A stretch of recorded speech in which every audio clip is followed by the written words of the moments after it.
Hello students, तो कैसे हैं आप सभी। यूपी बोर्ड के द्वारा रिजल्ट डिक्लेयर किया जा चुका है क्लास 10th और 12th का।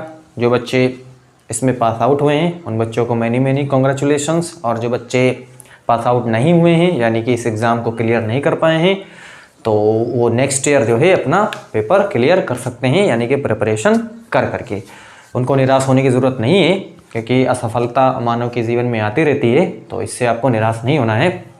और कुछ बच्चे ऐसे भी होंगे जो रिज़ल्ट आया है उससे जो है संतुष्ट नहीं होंगे, तो ऐसे बहुत सारे बच्चे होंगे, तो उनके पास भी मौका है। स्क्रूटनी का जो है फॉर्म आ चुका है, आप स्क्रूटनी करा सकते हैं, यानी कि स्क्रूटनी से मीनिंग है कि रीचेक कॉपी अपनी रीचेक आप करा सकते हो। ठीक है, उसके लिए पर पेपर जो है 500 रुपये फिक्स किए गए हैं। ठीक है, आप उस फीस को भर करके जो है अपनी स्क्रूटनी करा सकते हो। तो ये तो कुछ बातें थी, तो अब हम स्टार्ट करते हैं। अनसॉल्व हम सॉल्व कर रहे थे और इसमें हमने सेट नंबर जो है 4 है, सेट नंबर 4। इसमें हमने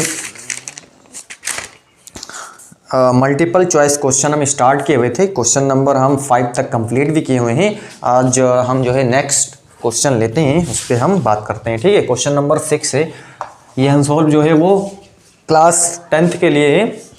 ठीक है, यूपी बोर्ड। ठीक है, तो ये है आपके पास क्वेश्चन नंबर 6 अनसॉल्व 4 है। ठीक है ना, सेट नंबर 4।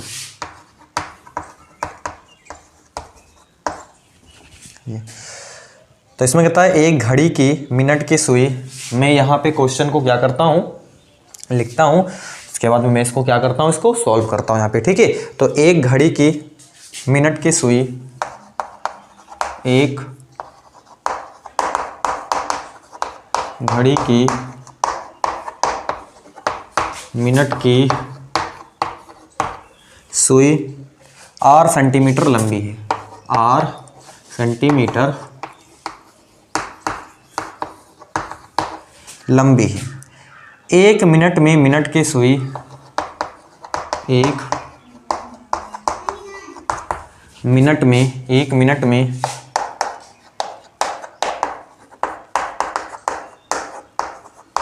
मिनट की सुई द्वारा बनाए गए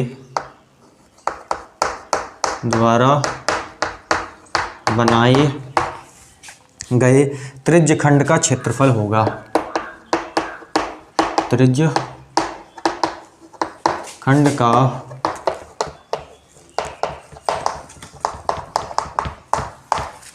का क्षेत्रफल होगा।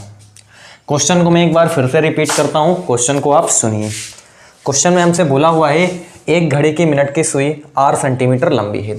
तो सबसे पहले हम एक क्या बनाते हैं, वॉच बनाते हैं यहाँ पे। ठीक है ना, समझिए आपको क्वेश्चन प्रॉपर समझना है, क्योंकि बच्चे मात कहाँ पे खाते हैं, बच्चे मात वहाँ पे खाते हैं जहाँ उनको क्वेश्चन प्रॉपर, पहले क्वेश्चन आप नहीं पढ़ते हैं। कुछ बच्चे, बहुत बच्चे जैसे थोड़ा सा देखे बस उनको लिखना चालू कर देते हैं। ठीक है ना, क्वेश्चन को आपको प्रॉपर पहले समझना है। ठीक है, जब क्वेश्चन प्रॉपर आपको समझ में आ जाएगा तो चीज़ें क्लियर हो जाती हैं। ठीक है ना, उसमें आपको कोई टेंशन वाली कोई बात नहीं। ठीक है, तो देखिए मैं यहाँ पे एक घड़ी बनाता हूँ।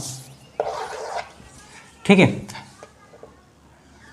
ये है तरीके से हमने घड़ी यहाँ पे डायल मैंने नहीं लिखा हुआ है, मतलब 12 1 2 3 ऐसे मैंने जो है नहीं लिखा हुआ है अभी। मैं यहाँ पे बस इसमें ये बोला हुआ है मिनट की सुई की बात की गई है। घड़ी की मिनट की सुई r सेंटीमीटर लंबी है। ये देखिए हम एक सुई बना देते हैं, ये एक हमने बना दिया है। ये क्या है, घड़ी की मिनट वाली क्या है, सुई है, जो कि क्या है r सेंटीमीटर लंबी है। तो ये देखो हमने बना दिया r सेंटीमीटर। क्लियर, इतना आपको क्लियर है कि नहीं। ये एक घड़ी है, घड़ी में ये वाली जो है मिनट की सुई है और r सेंटीमीटर, ये यहाँ से यहाँ तक इसकी क्या है, लंबाई है। क्लियर। एक मिनट में मिनट की सुई द्वारा बनाए गए त्रिज्य खंड का क्षेत्रफल। एक मिनट में हम कहते हैं कि ये यहाँ से चलती है, यहाँ पे आ जाती है। अरे बहुत बच्चे ये नहीं बात सोचिएगा सर जी यहाँ से यहाँ तक मिनट में कैसे आ जाएगी, अरे आ जाएगी। ठीक है ना, आ जाएगी।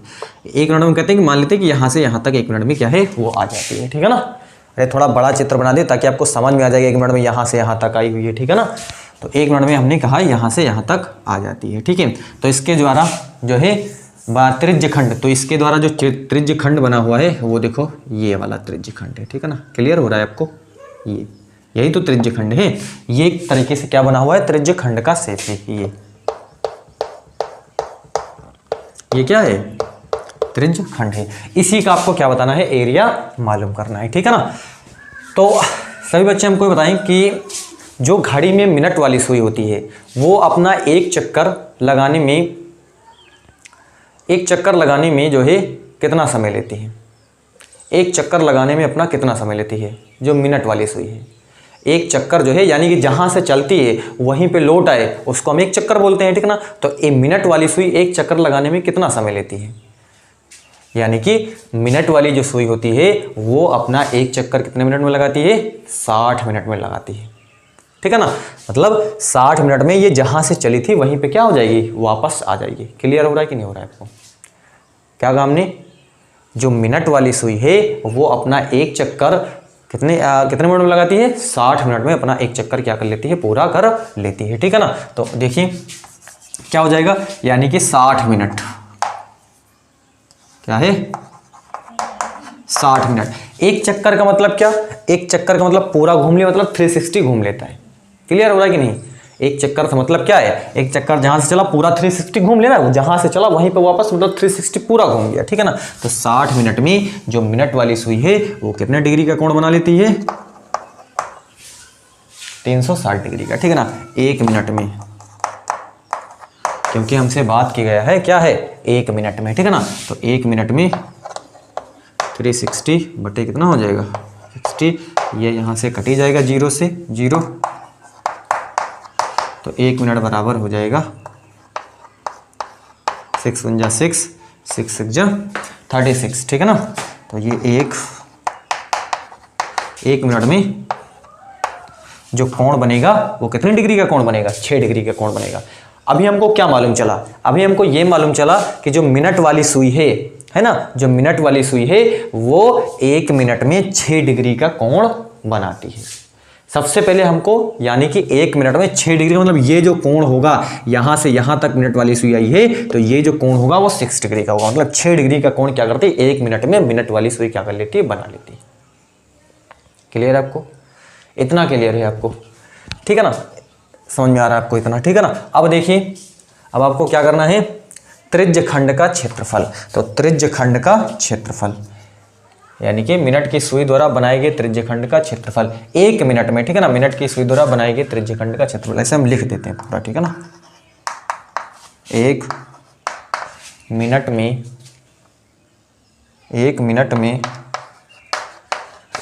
मिनट की सुई द्वारा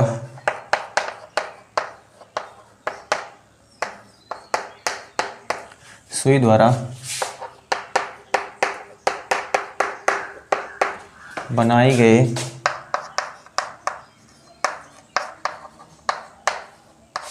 त्रिज्य खंड का क्षेत्रफल।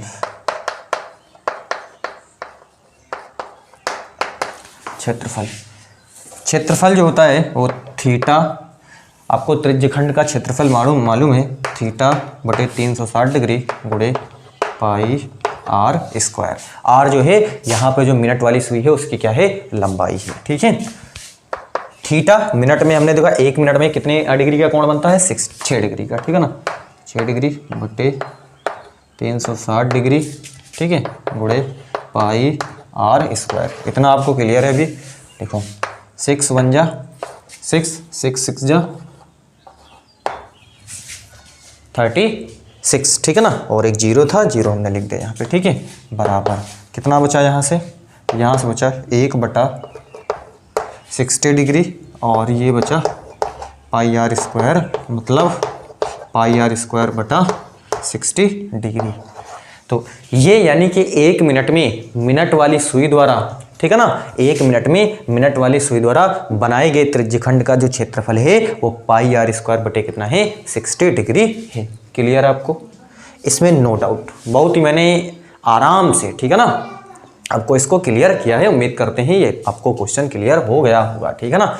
अभी तो हम जो है मल्टीपल चॉइस क्वेश्चन ही सॉल्व कर रहे हैं, लेकिन इसमें भी हम प्रॉपर आपको समझाते चल रहे हैं, आपको प्रॉपर समझते चलना है, कोई टेंशन नहीं लेनी है, ठीक है ना। बनेंगे क्वेश्चन, सारे क्वेश्चन बनेंगे, लेकिन आपको मेरे साथ चलना है, ठीक है ना। मेरे साथ चलोगे तो क्लियर हो जाएगा, इसमें कोई टेंशन नहीं लेना है, ठीक है, नो टेंशन। जब तक टेंशन नहीं लेना है, ठीक है। इरेज कर रहा हूँ मैं इसको, आपने उम्मीद करते हैं कि इसको अच्छे से समझा होगा। और आप मैंने कई बार बच्चों को बताते हैं, ठीक ना, क्लास में भी बच्चों को बताते रहते हैं कि चीज़ें जो है वो प्रैक्टिस पे बेस्ड होती हैं, ठीक है। आप जितना ज़्यादा प्रैक्टिस करोगे चीज़ें आपकी उतनी ही ज़्यादा क्लियर रहेंगी, ठीक है ना। कोई भी शिक्षक अगर है तो वो फ्लुएंटली पढ़ा पा रहा है तो उसके पीछे कारण है उसकी जो है कंटिन्यूटी, ठीक है। वो लगातार पढ़ा रहा है, उसके जो है माइंड में चीज़ें रहती हैं और वो काम करता रहता है, ठीक है। तो आप भी अच्छे से अपना जो है इसको सॉल्व कर सकते हो, कब, जब आप इसको प्रॉपर समझोगे और उसके बाद में इसका आप प्रैक्टिस करोगे, ठीक है। तो मैं इसको इरेज कर रहा हूँ, ज़्यादा समय नहीं लेंगे हम, वीडियो काफ़ी लेंदी हो जाती है तो बच्चे भगते हैं इससे, ठीक है। लेकिन वीडियो लेंदी तो रहती है लेकिन इसमें छिपा रहता है, इसमें सार छिपा रहता है, बातों में जो है सार छिपा रहता है। बातों को सुनिए आप, मैं जो बोलता हूँ उसको आप पकड़िए, समझने की कोशिश, उसी में सब कुछ है। लिख तो मैं यहाँ पे बहुत कुछ रहा हूँ लेकिन मैं जो बोल रहा हूँ उसमें क्या क्या चीज़ें हैं, ठीक है ना, उसमें बहुत कुछ रहता है, उसको आपको पकड़ना है। नेक्स्ट क्वेश्चन लेता हूँ मैं, 7 है, कहता है निम्न में अपरिमेय संख्या है,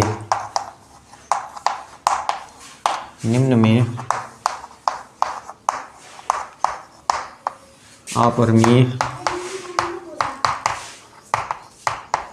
अपरिमेय संख्या है। एक है आपके पास √25, पहला है, इसको तो आप सॉल्व भी कर लो। √25 का मतलब इसको ये, अरे 25 को आप ये लिख सकते हो ना, 25 को आप 5 × 5 लिख सकते हो। देखिए पेयर बन गया ना, पेयर बन गया तो एक बाहर चला आता है, सभी को मालूम है। तो ये तो क्या हो गया, एक रेशनल नंबर हो गया, ठीक है ना। मतलब रेशनल नंबर से मतलब क्या, 5 आ गया तो 5 इसको लिख सकते हैं ना, 5 बटे क्या लिख सकते हैं, 1 लिख सकते हैं ना। तो ये आपके पास क्या हो जाएगा, रेशनल नंबर हो जाएगा, ठीक है ना। तो ये तो आपके पास जो है अपरिमेय संख्या नहीं है। दो विकल्प देखते हैं, 5 - √3, इसको आप क्या सॉल्व करोगे, इसमें तो कुछ सॉल्व करने वाला है ही नहीं है। तो इसमें तो सीधा कॉन्सेप्ट है, सीधा कॉन्सेप्ट है कि एक परिमेय संख्या और एक अपरिमेय संख्या। √3 क्या है, अपरिमेय संख्या है, 5 क्या है, एक परिमेय संख्या है। तो परिमेय संख्या का परिमेय संख्या और अपरिमेय संख्या का अंतर परिमेय संख्या प्लस जो है अपरिमेय संख्या, ठीक है ना, भी हमेशा क्या होती है आपके पास, अपरिमेय संख्या ही होती है, ठीक है ना। क्या कहा हमने, सुनिए गौर से, परिमेय संख्या और अपरिमेय संख्या का अंतर हमेशा अपरिमेय होता है और परिमेय संख्या और अपरिमेय संख्या का योग हमेशा क्या होता है, अपरिमेय संख्या होता है, ठीक है ना। एक बार फिर से रिपीट करता हूँ, 2 बार कर दो, तीसरी बार सुनिए, परिमेय संख्या और अपरिमेय संख्या का अंतर हमेशा अपरिमेय होता है, परिमेय संख्या और अपरिमेय संख्या का योग हमेशा क्या होता है, अपरिमेय संख्या होता है। तो आपको यहाँ पे दिखाई रहा है कि एक क्या है, परिमेय संख्या है, एक अपरिमेय संख्या है, बीच में क्या है, अंतर का साइन मतलब माइनस का साइन है। तो ये जो है एक अपरिमेय संख्या है, बिल्कुल सही इसका जवाब है, आंसर है, ठीक है। और इसमें बोला हुआ है ए एवं बी दोनों, तो ये भी विकल्प ना, सी जो है ये भी नहीं सही है, डी जो है इनमें से कोई नहीं, तो ये भी विकल्प आपका नहीं सही है। तो विकल्प नंबर जो है 2 ये आपका राइट है, ठीक है। उम्मीद करते हैं ये भी आपका क्लियर हो गया होगा। इरेज कर रहा हूं मैं इसको। नेक्स्ट क्वेश्चन है, इसमें था रेखाओं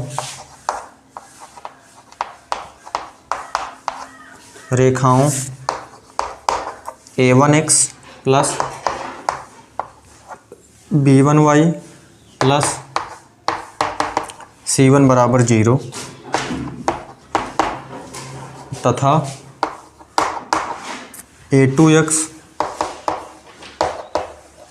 b2y प्लस c2 बराबर 0 का एक अद्वितीय हल होगा, का एक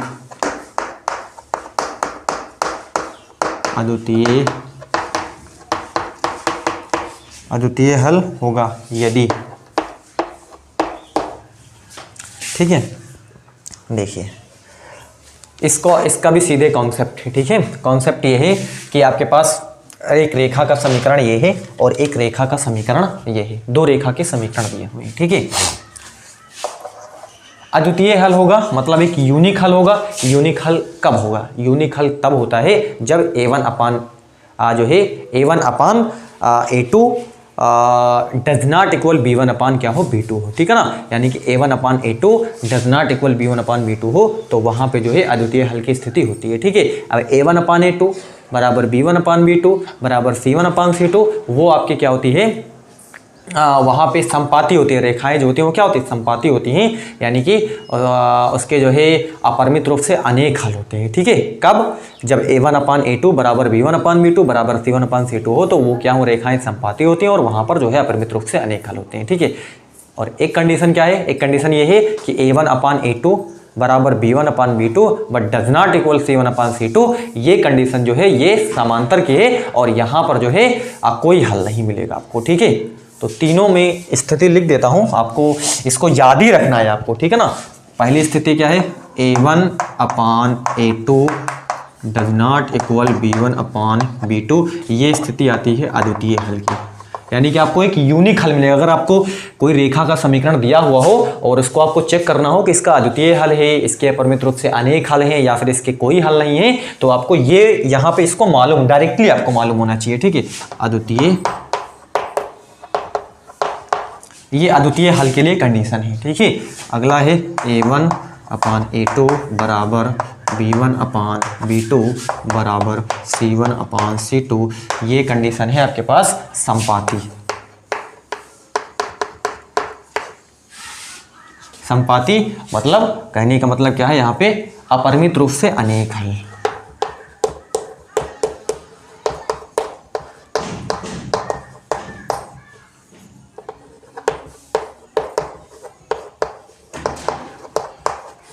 अपरिमित रूप से अनेक हल होंगे, ठीक है ना। अगला है A1 अपान A2 बराबर B1 upon B2 but does not equal to C1 upon C2। यहाँ पे जो आता है वो आपका समांतर रेखाएं क्या होंगी? समांतर होंगी, समांतर होंगी, यानी कि यहाँ पे जो है कोई हल नहीं आपको मिलेगा। अगर ये चीज़ हो रही है तो यहाँ पे कोई हल नहीं है, ठीक है ना। आपको याद रखना है सीधे, ठीक है। अगर ये स्थिति आती है तो कोई हल नहीं, ये स्थिति आती है तो क्या है? अपरिमित रूप से अनेक हल हैं, और अगर ये स्थिति आती है तो अद्वितीय हल। उम्मीद करते हैं आपको क्लियर हो गया होगा, आपका ये क्वेश्चन बन गया होगा, ठीक है। तो इसमें विकल्प जो है A1 अपान A2 बराबर B1 अपान B2, ये बिल्कुल गलत है। B1 अपान B2 बराबर C1 अपान C2 बिल्कुल गलत है अद्वितीय हल के लिए। A1 upon A2 does not equal B1 upon B2 बिल्कुल राइट आंसर जो है इसका C, 8 का जो है C वो बिल्कुल सही आंसर है। C1 अपान C2 बराबर A1 अपान A2, ये भी बिल्कुल क्या है? गलत है, ठीक है। क्लियर? आपको ये क्वेश्चन क्लियर है, ठीक है। नेक्स्ट क्वेश्चन लेते हैं हम।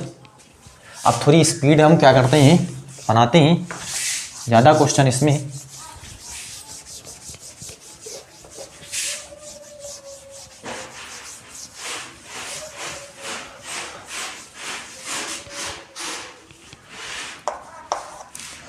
कहता है यदि शांत जल में नाव की चाल, यदि शांत जल में नाव की चाल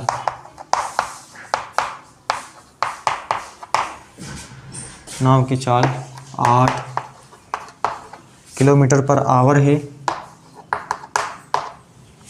तथा धारा की चाल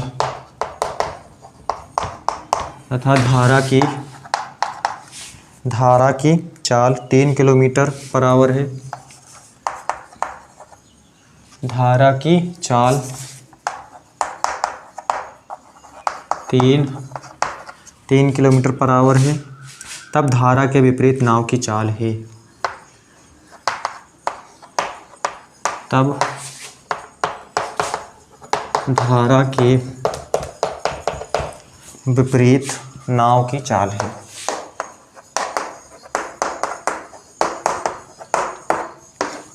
नाव की चाल है। क्वेश्चन में एक बार फिर से रिपीट करता हूं। कहता है यदि शांत जल में नाव की चाल क्या है? 8 किलोमीटर पर आवर है, यानी कि जल क्या है? शांत है, ठीक है। जल जो है वो क्या है? शांत है। उस स्थिति में जो नाव की चाल है वो 8 किलोमीटर पर आवर, यानी कि 1 घंटे में 8 किलोमीटर क्या करती है? जाती है, समझिए, ठीक है ना। ये शांत जल में क्या है? नाव की चाल है। तथा धारा की चाल क्या है 8 किलोमीटर पर आवर है। यानी कि जो धारा है, ठीक है, जो धारा है, ठीक है ना, धारा का मतलब पानी का जो बहाव है, ठीक है ना, धारा की चाल कहता है यदि शांत जल में नाव की चाल जो है 8 किलोमीटर पर आवर है तथा धारा की चाल 3 किलोमीटर पर आवर है, और जो धारा यानी कि जो पानी का बहाव है वो जो है 3 किलोमीटर पर आवर है, तब धारा के विपरीत नाव की चाल आपको क्या करनी है, बतानी है। ठीक है, समझिए आप। ये चलिए हम एक आपको दिखाई देते हैं, ये नदी है, क्या दिखाई देता है, पानी बह रहा है, ये क्या है, नदी है। नदी का मतलब पानी का फ्लो जो है वो ऐसे हो रहा है, यानी कि जो धारा की चाल है वो ऐसे करके है, समझ रहे आप। ठीक है, पानी का फ्लो इस तरीके से यहाँ पे है। नाव की चाल, नाव की चाल अब आप समझिए, नाव की चाल 8 किलोमीटर पर आवर है और धारा की चाल जो है 3 किलोमीटर पर आवर है, तथा धारा के विपरीत नाव की चाल क्या है। धारा, मैं यहाँ पे दोनों चीज़ें साथ में क्लियर करता हूँ, मतलब धारा के विपरीत नहीं, धारा के विपरीत भी देख लेते हैं और धारा की दिशा में भी देख लेते हैं, ठीक है ना। धारा की दिशा में चाल क्या होगी और धारा के विपरीत चाल क्या होगी, आप समझिए पहले, ठीक है ना। हम सबसे पहले समझते हैं धारा की दिशा में चाल क्या होगी। जैसे धारा जो है, आप यहाँ पे विपरीत पूछा है, कंफ्यूज नहीं होना है, ठीक है ना। हम दोनों चीज़ें बताएंगे, इसलिए मैंने कहा कि सुनिए मेरे को, मैंने क्या कह रहा हूँ, ठीक है ना। तो हमने कहा कि धारा जो है इस दिशा में ऐसे करके बह रही है, ठीक है ना, मतलब पानी इस दिशा से इस दिशा में बह रही है, उसकी चाल जो है 3 किलोमीटर है। क्लियर आपको, यानी कि पानी जो है इस दिशा में ऐसे करके क्या है, बह रहा है, 3 किलोमीटर पर आवर के हिसाब से क्या है, बह रहा है, 3 किलोमीटर पर आवर। ये चीज आपके पास नाव की चाल 8 किलोमीटर पर आवर है, मतलब पानी भी, यानी कि जो नाव है, नाव भी इस दिशा में पहले चल रही है, ठीक है ना। हम मान करके चलते हैं, यहाँ पे हमने क्वेश्चन नहीं लिया हुआ यहाँ पे, इसको अभी हम इसको सॉल्व करेंगे, ठीक है ना। हम कहते हैं कि आपकी जो नाव है वो भी इस दिशा में चल रही है, यानी कि जो ये देखो नाव जो है हमारी, ये नाव है और नाव भी जो है वो आपकी चल रही है इधर ही 8 किलोमीटर पर आवर, यानी कि 8 किलोमीटर पर आवर के हिसाब से नाव भी इस दिशा में चल रही है और पानी का जो बहाव है 3 किलोमीटर पर आवर के हिसाब से पानी भी इसी दिशा में बह रहा है। तो बताइए क्या होगा, यहाँ पर जो नाव की चाल होगी वो क्या हो जाएगी, यानी कि पानी भी इस दिशा में बह रहा है, नाव भी हमारी इस दिशा में चल रही है, पानी की चाल ये है, नाव की चाल ये है, तो इसकी चाल, नाव की चाल जो है वो बढ़ जाएगी, नहीं बढ़ेगी। अभी समझिए आप, ये हो जाएगी, ये हो जाएगी आपके पास 8 3 11 किलोमीटर पर आवर। आपने कभी ये महसूस करा है, नदी में, नदी आप बहुत बच्चे नदी नहाने के लिए जाते हैं, ठीक है, आपने ये जो है फील किया हुआ है कि जब पानी जिस दिशा में बह रहा हो आप उस दिशा में जल्दी जल्दी तैर लेते हो, बहुत तेज़ी से, तुम भी बहुत तेज़ी से चलते हो, ठीक है ना। और अगर आप पानी, जैसे पानी इस दिशा में ऐसे बह रहा है और आप तैरने की कोशिश कर रहे हो, उस दिशा से इस तरफ आना चाह रहे हो आप, ठीक है ना, मतलब पानी इस साइड से इस साइड ऐसे बह रहा है, ठीक है ना, मतलब पानी इसमें देखिए आप, पानी इधर से इधर बह रहा है और आप तैर करके इधर से इधर आ रहे हो, तो आपको क्या लगता है कि बहुत मेहनत पड़ रही है, ठीक है ना, तैरने में बहुत ज़्यादा समय लग रहा है, मतलब बहुत टाइम लग रहा है ऐसे करके जो है तैरने में, ठीक है ना, आपको वहाँ पे मेहनत भी आपको ज़्यादा लगती है। लेकिन अगर पानी भी ऐसे बह रहा हो, आप भी इस तरफ तैर रहे हो, तो आप बड़ी जल्दी फटफट जल्दी जल्दी चले जाते हैं आराम से, ठीक है ना। तो वहाँ पे क्या है, वहाँ पे यानी कि जब पानी की, यानी कि जो धारा की चाल है और जो आपकी चाल है या फिर जो नाव की चाल है, ठीक है ना, या आप खुद ले लो या नाव ले लो, ठीक है ना, यहाँ पे नाव बोला हुआ है, तो नाव की चाल और धारा की चाल अगर एक ही दिशा में है, समझिए कॉन्सेप्ट, यानी कि आपकी नाव भी ऐसे इधर ही चल रही है, ठीक है ना, और पानी भी इस दिशा में ऐसे बह रहा है, ठीक है, तो चालें जुड़ जाती हैं फट से, क्योंकि जुड़ जाएगी ना, और तेजी से आपकी नाव चलेगी, ठीक है ना, दोनों की चालें जुड़ जाएंगी। तो यहाँ पे 8 और 3 कितना हो गया, 11 किलोमीटर पर आवर के हिसाब से हो जाएगा, मतलब जब दोनों की दिशा क्या है, समान है। अब देखिए, जैसे यहाँ पे हम फिर से एक बार मैं समझा देता हूँ आपको, ये पानी बह रहा है, ठीक है, यहाँ पर धारा के विपरीत, चलिए धारा जो है इस साइड से इस साइड जो है पानी का फ्लो हो रहा है 3 kilometre according to question 3 kilometre है धारा की चाल इस साइड से, यानी कि ऐसे पानी क्या है, बह रहा है। आप जो है धारा के विपरीत नाव की चाल बताना, धारा के विपरीत, यानी कि नाव जो है इस बार ये आपकी क्या है, नाव है, ये धारा, यानी कि धारा पानी इस दिशा से इस दिशा में, मतलब इधर से इधर पानी बह रहा है, नाव आपकी इस बार चल रही है इधर से, यानी कि विपरीत। आपको पूछा ना धारा के विपरीत, धारा यानी धारा इधर है तो विपरीत इधर ही तो होगा, तो ये आपका विपरीत है। तो यानी कि जो नाव की चाल है वो आपका क्या है, 8 किलोमीटर पर आवर। ठीक है, बताओ नाव इधर चल रही है, पानी इधर बह रहा है, चाल क्या होगी, घट जाएगी। आप खुद ही महसूस किया ना, अभी हमने कहा पानी जिस दिशा में बह रहा हो आप उधर तैरो तो जल्दी तैर जाते हो, पानी जिसे इधर से इधर बह रहा है लेकिन आप उधर से इधर तैरते हो तो आपको लगता है कि बहुत मेहनत पड़ रही है, यानी कि तैरा नहीं जा रहा है किसी तरीके से, ठीक है ना। तो वहाँ पे आपकी स्पीड जो है वो कम हो जाती है, ठीक है। यानी कि जो आपकी जो स्पीड होती है, या फिर जैसे नाव है तो नाव की जो स्पीड होती है, या फिर जो अगर आप तैर रहे हैं तो आपकी जो स्पीड होती है वो धारा के स्पीड से आपको माइनस कर देना होता है, ठीक है। वहाँ पर आपको हमेशा याद रखना है, ठीक है ना। अगर आप तैर रहे हैं तो आपकी स्पीड, या मानव तैर रहा है तो मानव की स्पीड, किसी व्यक्ति की स्पीड, या नाव है तो नाव की स्पीड में से हम धारा की स्पीड को क्या करेंगे, घटाएंगे। हमेशा आपको याद रखना है, ठीक है। तो यहाँ पे विपरीत पूछ रहा है, धारा के विपरीत, तो आप खुद ही बताओ धारा के विपरीत जो होगी स्पीड आपकी क्या होगी, इसकी नाव की जो स्पीड होगी, यहाँ पे मैं लिख देता हूँ, जो धारा की चाल है, ताकि आपको समझ में आ जाए, धारा की चाल है 3 किलोमीटर पर आवर। शांत जल में नाव की चाल जो है वो 8 किलोमीटर पर आवर है, ठीक है। तो धारा के विपरीत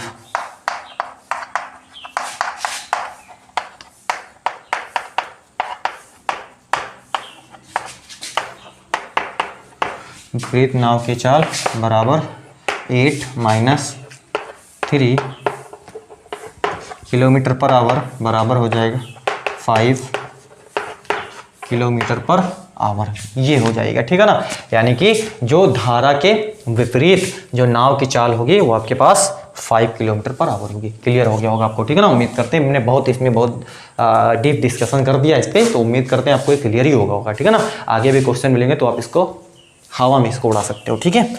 नेक्स्ट क्वेश्चन लेते हैं। इरेज कर रहा हूँ मैं इसको, आप इसका आप जो है स्क्रीनशॉट ले सकते हो, या फिर वीडियो को पॉज करके आप इसको नोट कर सकते हो, ठीक है।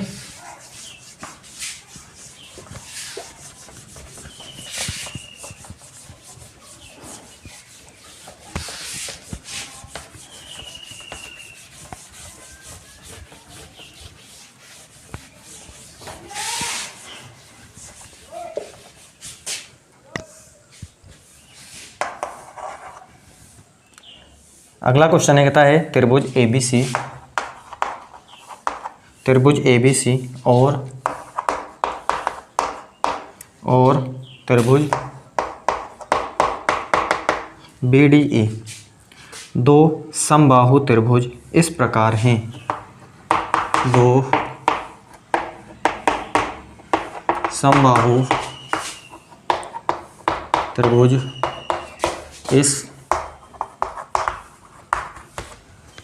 प्रकार हैं कि डी भुजा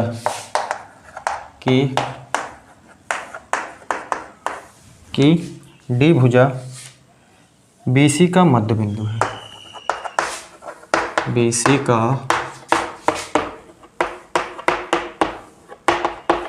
मध्य बिंदु है, ठीक है। तब त्रिभुज ABC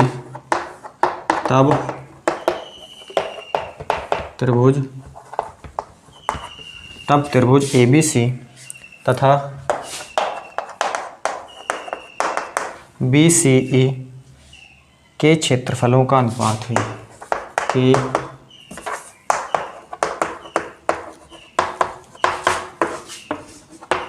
क्षेत्रफलों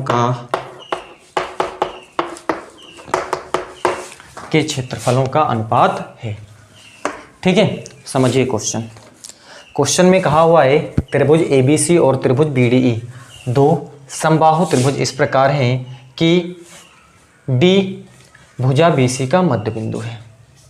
ABC और BDE, समझिए ये है त्रिभुज ABC, ठीक है।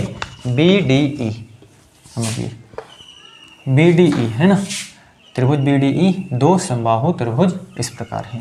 डी भुजा BC का मध्य बिंदु, डी ये देखो BC का मध्य बिंदु है डी। क्लियर हो रहा है? ये देखो आपके पास क्या है, BC है, डी इसका क्या है, मध्य बिंदु है, देखो मध्य में आ रहा है, ठीक है ना, BC के क्या है, मध्य में आ रहा है, ठीक है। तो देखो डी भुजा BC का मध्य बिंदु है, तो BC का मध्य बिंदु है। आपको त्रिभुज BDE एक त्रिभुज दिखाना है, BDE एक त्रिभुज हम दिखा देते हैं, थोड़ा समझिए।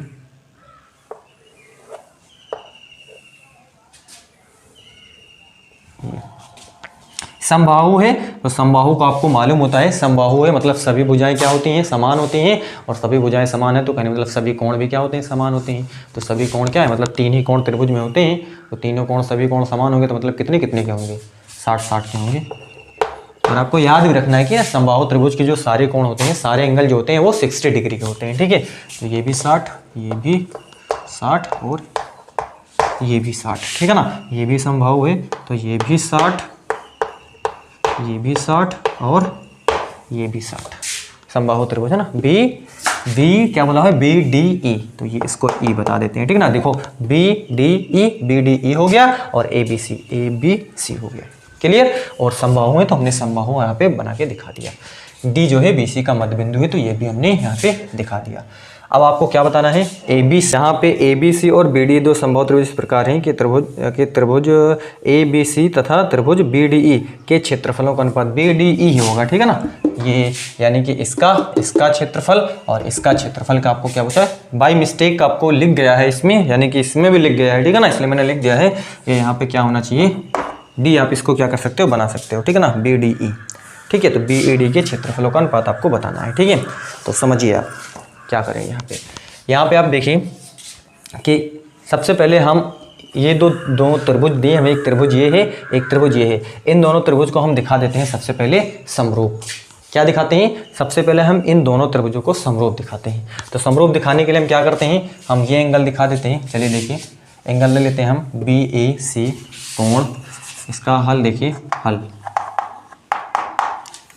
एंगल BAC है ना, BAC बराबर है एंगल, इसका नाम दे देते हैं हम BED के। क्यों, प्रत्येक 60 डिग्री है, क्लियर है। बराबर इसलिए है क्योंकि ये भी 60 है, क्या है, ये भी 60 है। एक और दिखा देते हैं हम, एक दिखा देते हैं हम ABC दिखा देते हैं, एंगल ABC बराबर है एंगल, इसका नाम हम दे देते हैं EBD की, EBD की। ये भी क्या है, प्रत्येक क्या है, 60 डिग्री है, ठीक है। तो आपको मालूम है ये हो गया आपके पास AA समरूपता,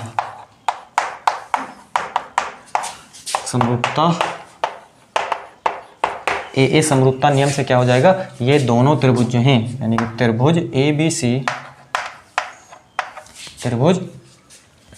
ABC वो क्या है, समरूप हैं त्रिभुज BDE के, ठीक है ना, क्लियर, ठीक है। BDE के क्या है, समरूप है, ठीक है।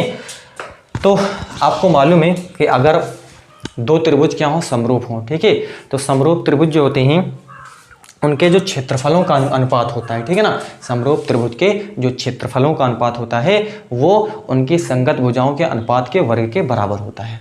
बात किसी को अभी पल्ले नहीं पड़ी, ठीक है ना। तो समरूप त्रिभुज क्या है, दो समरूप त्रिभुज है, यानी कि त्रिभुज ABC, समझ गया, सब कुछ समझ में आएगा, ठीक है ना। त्रिभुज ABC और ये त्रिभुज क्या है, BD, इसके क्षेत्रफल का अनुपात, ठीक है ना, इसके क्षेत्रफल का अनुपात एरिया है,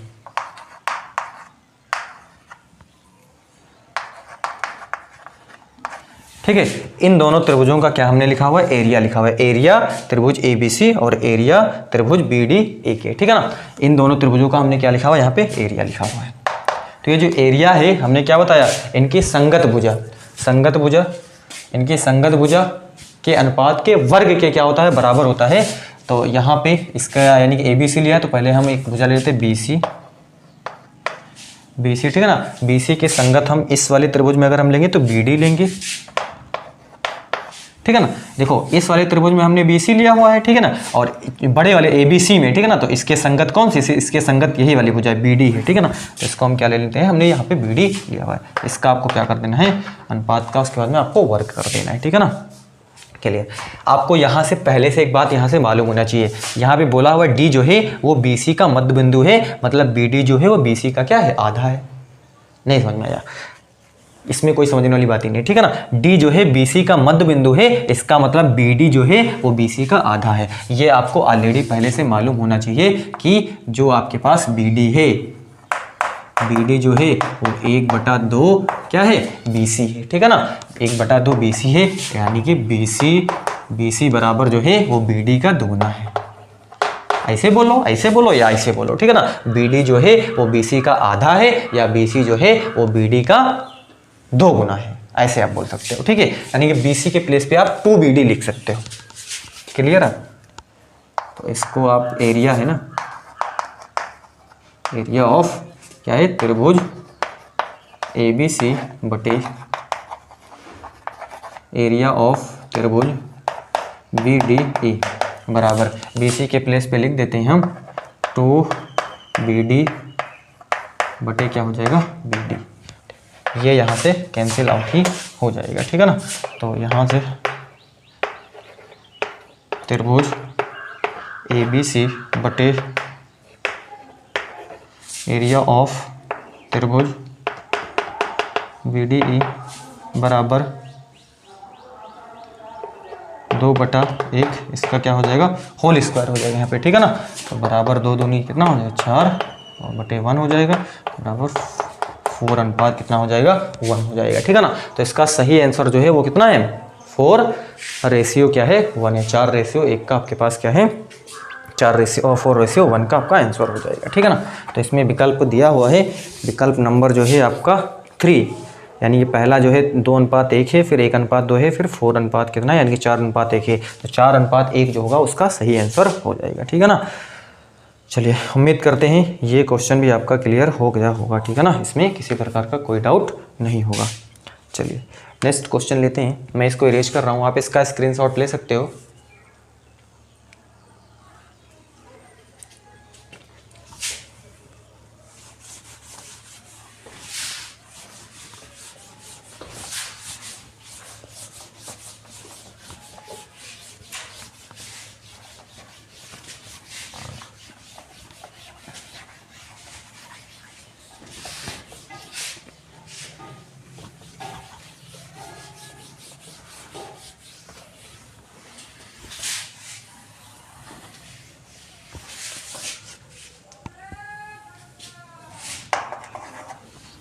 नेक्स्ट क्वेश्चन है, कहता है बिंदुओं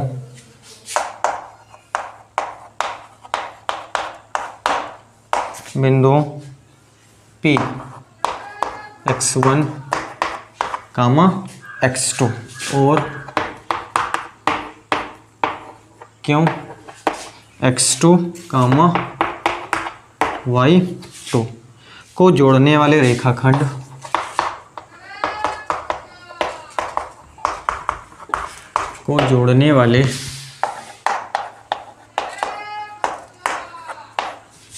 रेखाखंड PQ के मध्य बिंदु के निर्देशांक हैं। PQ के मध्य बिंदु के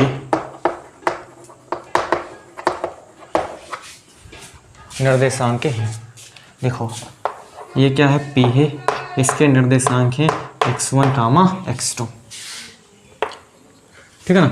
एक आपके पास क्या है, क्यों है, इसके निर्देशांक है x2, y2। जोड़ने वाला इसको जोड़ दो, ठीक है ना।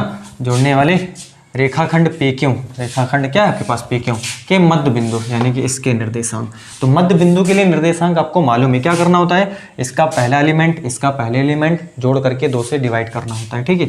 यानी कि x1 + x2 बटा क्या हो जाएगा, 2 हो जाएगा, और ये y1 + y2 बटा क्या हो जाएगा, 2 हो जाएगा, ठीक है।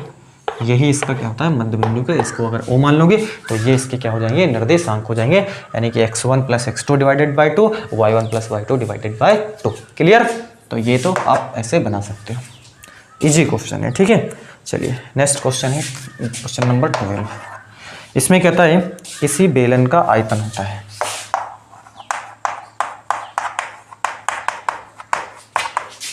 किसी बेलन का आयतन, किसी बेलन का आयतन होता है। तो बेलन का आयतन आपको मालूम होना चाहिए। बेलन अगर आप देखना चाहो तो बेलन का शेप ये कुछ होता है, ये आपका बेलन होता है,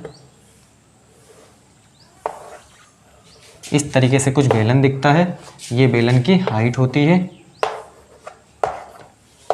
ठीक है ना। और बेलन में जो है दो आपके पास वृत्त टाइप होते हैं, ठीक है ना, यानी कि दो वृत्त होते हैं आपके पास इस तरीके से यहाँ पे, ठीक। और ये इसकी क्या होती है, त्रिज्या होती है, ठीक है। त्रिज्या आपके पास r ले लो, ठीक है ना, ये इसकी क्या होती है, त्रिज्या होती है यहाँ पे, ठीक है।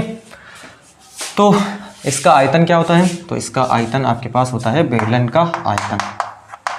सिंपल है, आप बहुत समय से पढ़ते चले आ रहे हो, ठीक है ना। आपको जो है यही 6th से 7th से आपको मिलना स्टार्ट हो जाता है ये बेलन के बारे में, ठीक है ना। तो बेलन का आयतन,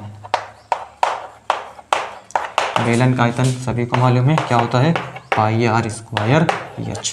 ये बेलन का क्या होता है, आयतन होता है। तो पाई r स्क्वायर h इसका क्या होगा, सही आंसर हो जाएगा, ठीक है। ये चीज़ क्लियर आपको, इतना ये क्लियर हो गया होगा आपको। क्वेश्चन नंबर क्या है, 13 है। क्वेश्चन नंबर 13 कहता है एक परिमेय संख्या और एक अपरिमेय संख्या का योग होता है। लिख देता हूँ मैं क्वेश्चन, एक परिमेय संख्या और एक अपरिमेय संख्या का योग होता है। इसको अभी मैंने पहले ही क्लियर किया हुआ है कि एक परिमेय संख्या और एक अपरिमेय संख्या का अंतर हमेशा अपरिमेय होता है, एक परिमेय संख्या और एक अपरिमेय संख्या का योगफल हमेशा क्या होता है, अपरिमेय संख्या होता है। तो डायरेक्टली इसका क्या है, अपरिमेय संख्या।